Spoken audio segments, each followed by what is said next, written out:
एक तू सच्चा तेरा नाम सच्चा अनंत। पृष्ठ 479। सतपुरुष बाबा फुलसंदे वाले कहते हैं, हे परमेश्वर, काश हमने अपनी देह में रहते रहते तेरा प्रकाश एकत्रित कर लिया होता और हम खुले नेत्रों से नश्वर संसार के जीवन की असत्यता को समझ गए होते।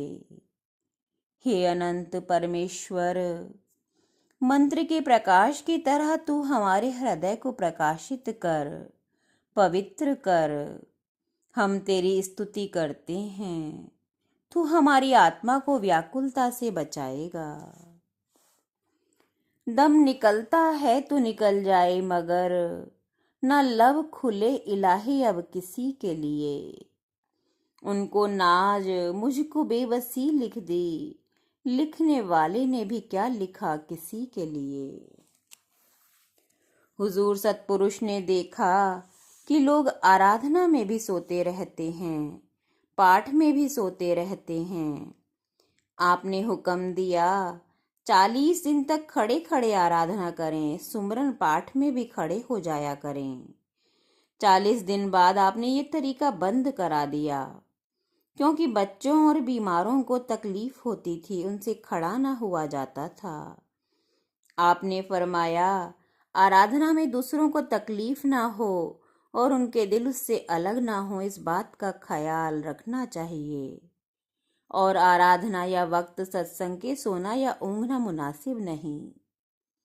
ऐसी हालत में तुम्हारी आराधना के शब्द बीच रास्ते में गुबार गर्द में भटक जाएंगे और परमेश्वर तक नहीं पहुंचेंगे और तुम्हारी मेहनत बेकार हो जाएगी। तुम जो चाहो तो मेरे दिल को सुकून आ जाए, तुम जो चाहो तो कांटों पर भी फूल आ जाए। नजर उठाकर एक दफा सितारों पर जो पढ़ दो दुआ, बेशुमार भटकती हुई रूहों को सुकून आ जाए। सप्त ऋषियों में अंगिरा ऋषि ने अथर्व वेद की रचना की, इसलिए उन ऋषि को अथर्वा और अंगिरस भी कहते हैं। उनके पुत्र बृहस्पति आचार्य देवताओं के गुरु हुए। उन अंगिरा ऋषि ने एक श्लोक लिखा, नील लगा हुआ वस्त्र पहनकर स्नान दान मंत्र जाप होम स्वाध्याय श्राद्ध और पंच महायज्ञ सब वृथा यानी निष्फल हो जाते हैं।